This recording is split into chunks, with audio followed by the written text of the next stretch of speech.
Yo, Doobies N Movies time. WandaVision time. It's just Jovan with me today, but we still got the same sick show. Yeah, man. So it was Agatha all along. Yeah, it was indeed Agatha all along. I Your, knew she was your face has Agatha. disappeared, by the way. It just says Lobo.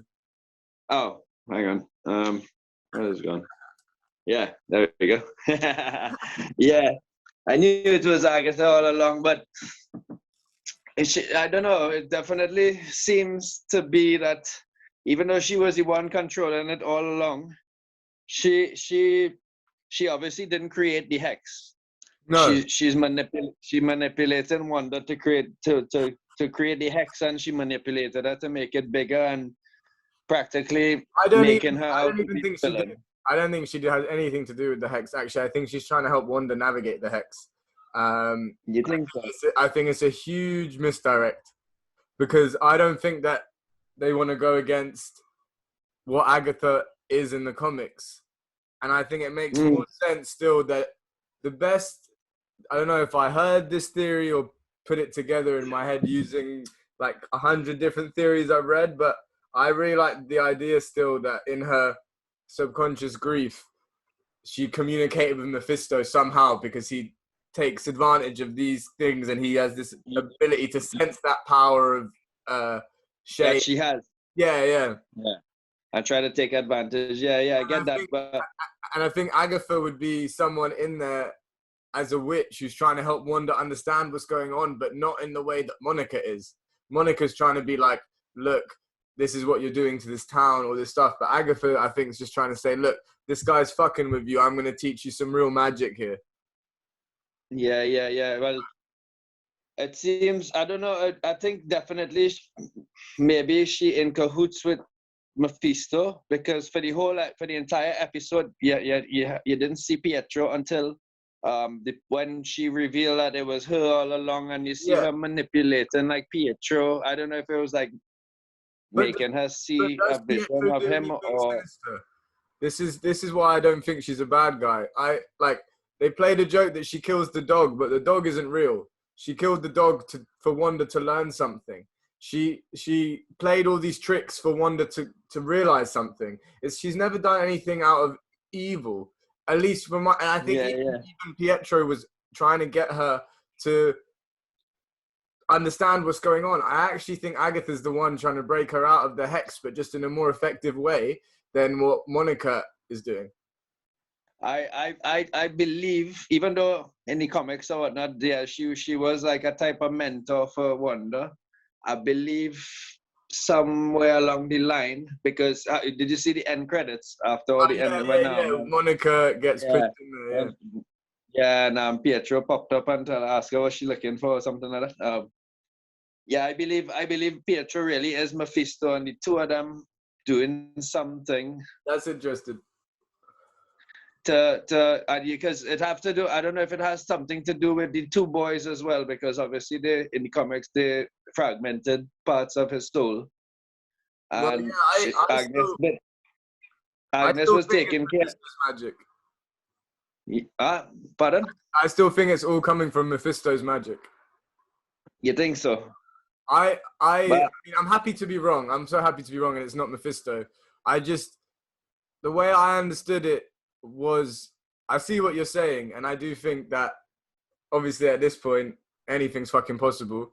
But yeah, anything is possible for real. I do like think we were hoping to see Reed Richards this episode, but it turned out not to be him.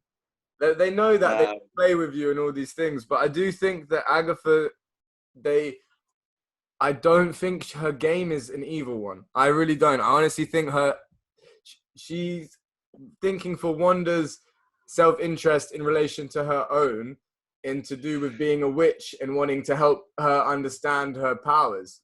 I think that I do think they're actually going to go the comic book way, but just trick you all this time, because they make it seem like, oh, it's been Agatha all along, like with that song and stuff. The song was fucking brilliant, actually. The song was the best reveal to me of any character they've done in the MCU yet. That was amazing. Just like the theme tune and the everything and all of her acting. It was quite silly. When she's actually the one directing the interviews and stuff, like all of it. Yeah, the interview, yeah.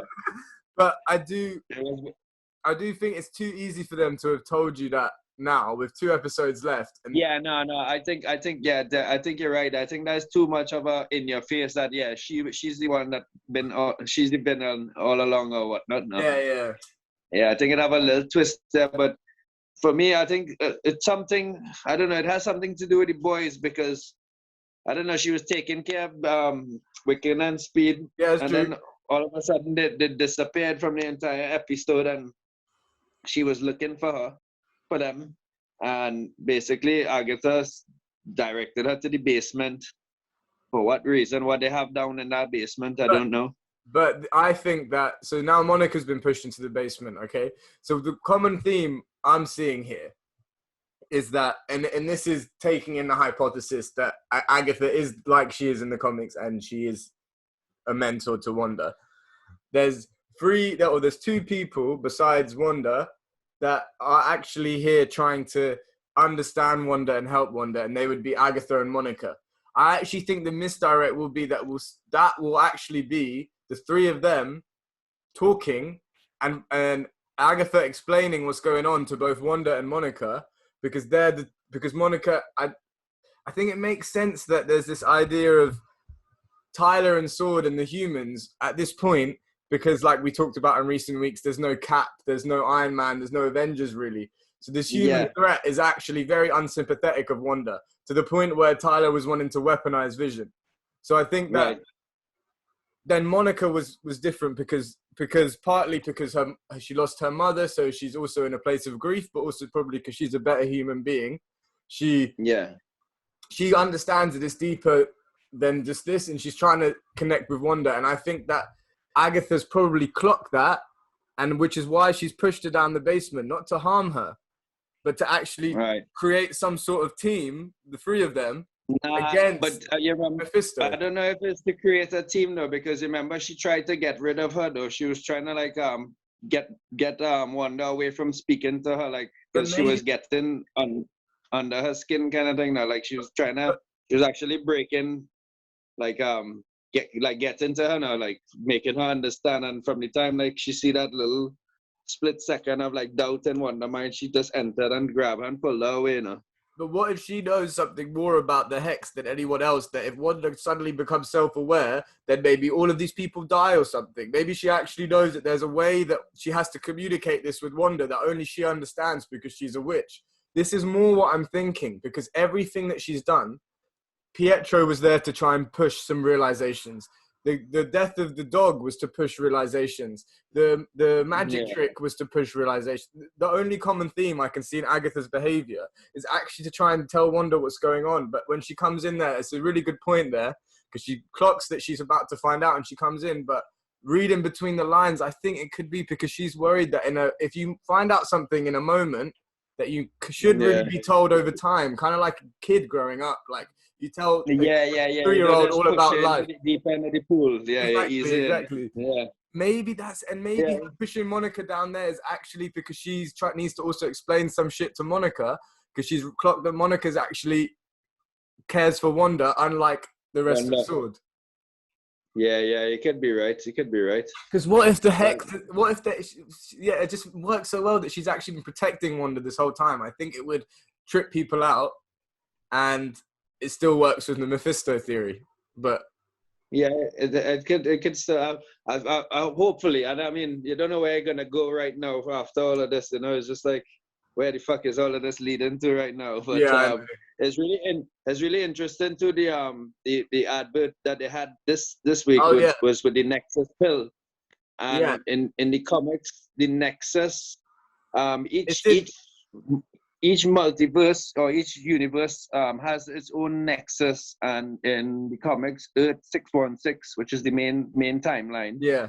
On that timeline, Wanda is the nexus of that of that reality. Because she's a nexus being or whatever.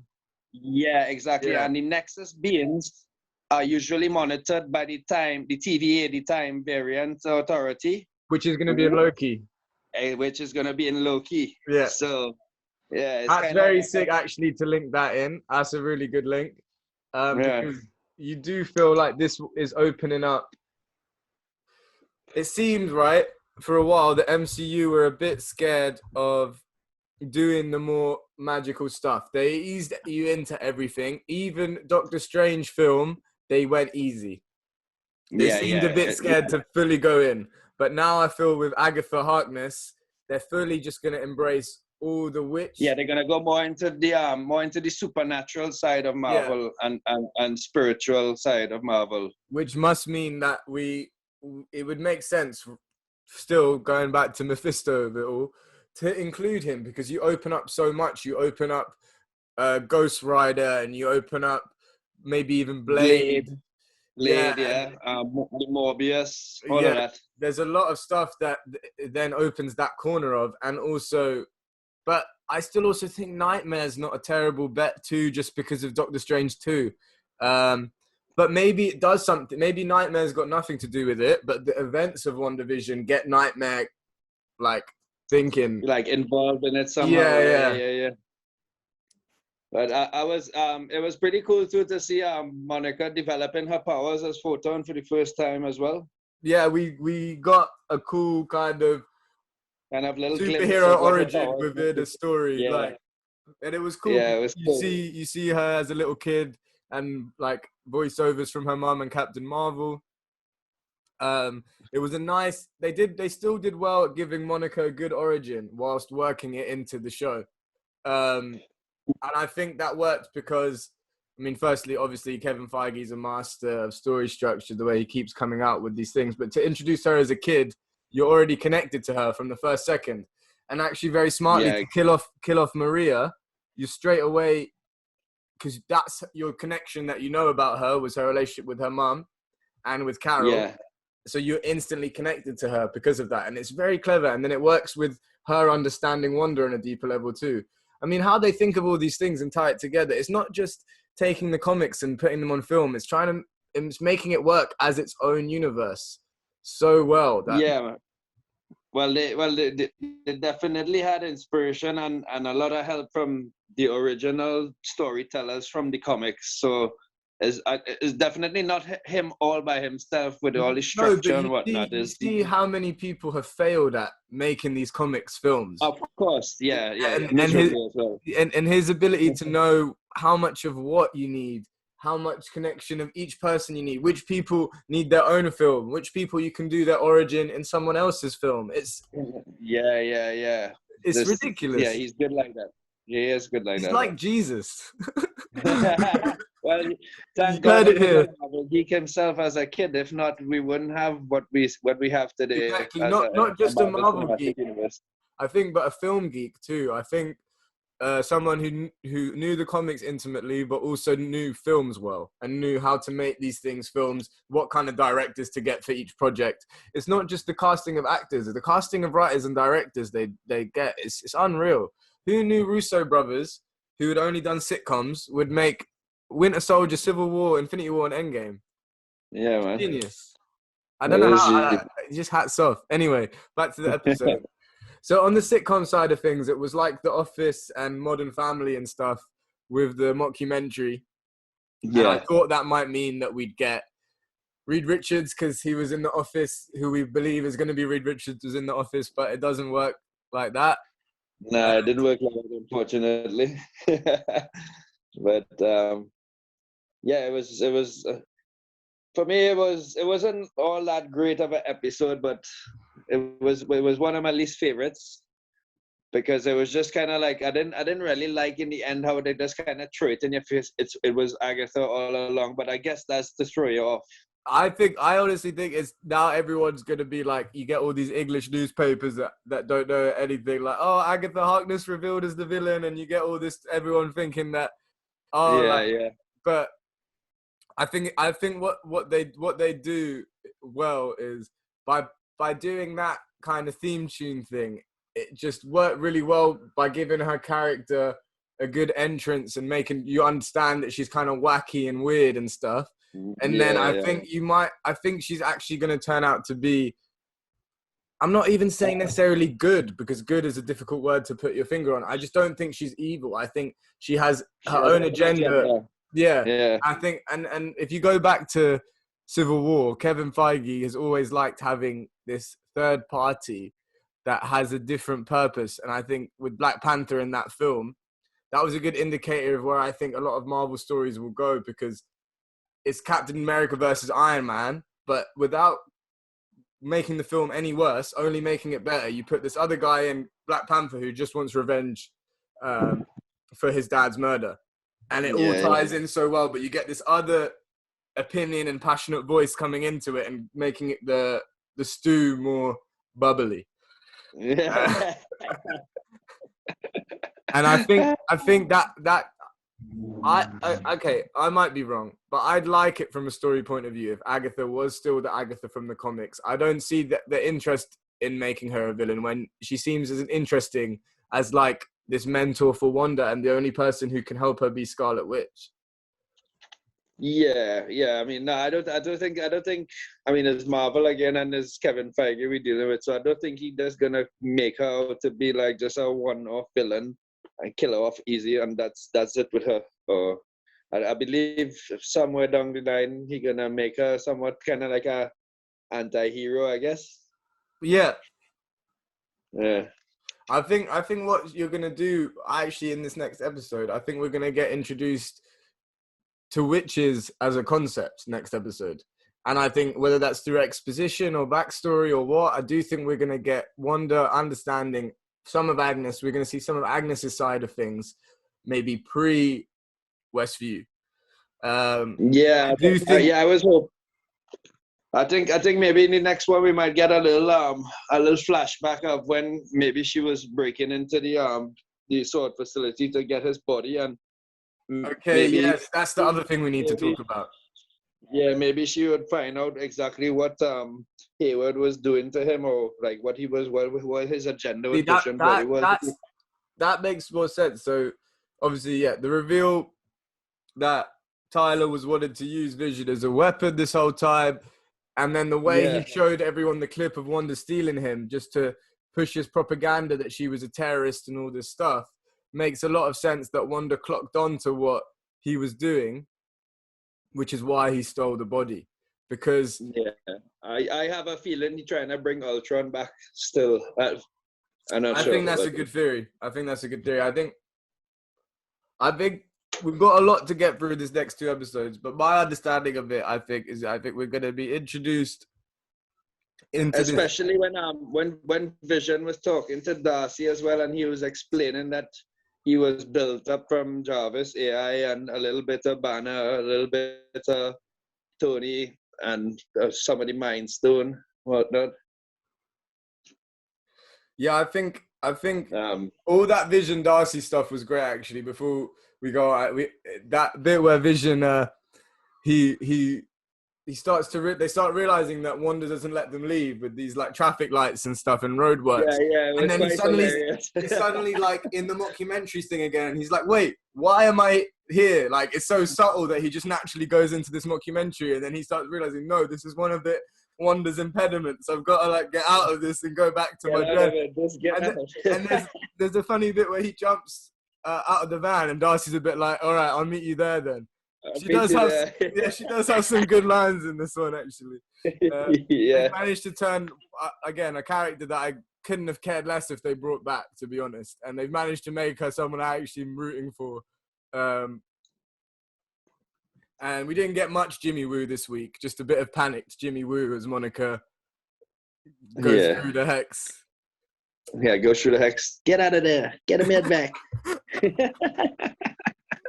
No action for Jimmy Woo this week. No punches, man. No sneaky punches. I love Jimmy Woo though. Big up Jimmy Woo. But no, it was I do think we're gonna. Oh, the mailman as well. he was another. You remember, he's always an interesting character in Yeah, all the episodes. He always pops up and he kind of like listens to people and then he just fucks off. yeah, He was there watching the argument between, well, not the argument, but the confrontation between Monica and Wanda and Agatha. He yeah, was just kind of there in the background, and then he kind of like followed Agatha and Wanda down the road, kind of like, yeah. yeah. I wonder if he's Mephisto. Honestly, at this point, nothing would shock me. Mephisto being anywhere wouldn't shock me. And look, as I said, I think we're definitely going to be introduced more into what witches are, and we're going to get the origin of Scarlet Witch in the next 2 episodes, regardless of what happens plot-wise. And I do think part of that is going to be some kind of conversation I actually think is going to happen between Agatha, Wanda, and Monica, where Wanda and Monica are made more aware of what's going on. How that happens, how expositional that is, whether Agatha just shows them some shit. But I do think that then Agatha's not going to harm Monica. I also think that it is going to end up being maybe... I mean, they've got a lot to do in 2 episodes.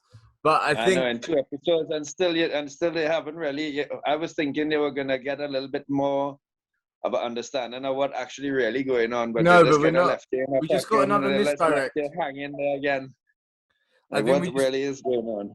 I think we're going to get so much information next episode. I actually think... I know we keep saying that, but I really feel next episode even has the possibility of being so much of an information drop that you criticize the episode a little bit. Because they have so much to try to stuff too much of it into one. At the same time, I just don't doubt them anymore. I just really have this utter belief. I think that we've got a few showdowns to have, and I think before Wanda and Vision get back together, I think we might even have another episode where they're away, and Vision's actually dealing more directly with Sword, and Wanda's dealing more with Agatha and whatever she's teaching her. Yeah. There's so fucking much. I know it's so much that that they have to cram into 2 episodes now. I don't know. Look, I read somewhere that the last 3 episodes were all going to be an hour. This one wasn't. So I hope. It was half an hour. I really hope we get hour episodes to end it, because I also want some big fucking action scenes. We got Vision, we got Wanda, we got Monica's now got powers, we got Agatha. Powers. If we don't get some fuck off action at some point. We got Wiccan, we got Speed, we got so-called Pietro there. Yeah, maybe Mephisto, we got Realms, we got Doctor Strange possibly to come in here. You never know. He could be like a Mark Hamill cameo in Mandalorian at the end of it. What if Doctor Strange actually knows about Agatha? Like, actually knows, because he obviously knows about all these realms. And what if Doctor Strange... Yeah, he should probably know about her. Yeah, I think Doctor Strange could... I mean, everyone's been saying it, but I still think it's Doctor Strange coming into this. He seems like another good card. I mean, the whole time I've been asking who's going to have Wanda's back, and I do think that both Agatha and Monica will, but I actually think that it's going to go deeper than just that. I was just wondering, what the fuck is that down in the basement? What is that purple? Well, obviously the purple stuff is her power, but what is that thing? I wonder if it has something to do with the Grim Reaper thing I was telling you about. Again, that his helmet showed up in one of the animated intros. Yeah, definitely. And in the comics as well, there was a part where Wanda and Vision had the dog Sparky, and Agatha was their neighbor, and Agatha had the Grim Reaper bones buried in the yard, and Sparky went digging it up and discovered it, and when he was digging it up, Agatha saw the dog and actually killed the dog, beat it to death, because she found he uncovered Grim Reaper bones now. So it was kind of weird that they went down that part where she said, and it was me that killed Sparky. Yeah. No, there's so much. There's definitely a lot of players. There's like a selection of players that could still be introduced in the next 3 episodes, and there's a lot still to conclude with the ones that we have. But yeah, I do think that we're going to see quite a lot and be introduced to quite a lot of the supernatural corner and the history of the witches and that all of that within the Marvel universe next week. Yeah, man. And well, Man Thing was part of that as well. That part of a group of supernatural beings. We haven't seen him though. No, we haven't seen him, but I don't think he's gonna come in anytime soon. But he was all part of like that same kind of supernatural Marvel now with Ghost Rider and Yeah. Well, I do think it's about time that we get Ghost Rider. I just think, again, Kevin Feige is smart enough to know that the supernatural universe needs to just be opened up a bit more, probably. And I think once you introduce Mephisto, so many things are possible. So it's true, but you never know. This whole series can end in a cliffhanger where they might say Wanda and Vision will return in Doctor Strange Multiverse of Madness or something like that. Leave you on a cliffhanger kind of thing, though. For ages, yeah. No, it's very possible. I think WandaVision as a show and as a concept will conclude. I think it will be a mini-series. There won't be a season 2. I think it's a one-off kind of concept. But I think it could easily end with a lot of things that are unresolved, and that make you straight want to put Doctor Strange 2 on that instant, and it won't come out for another year.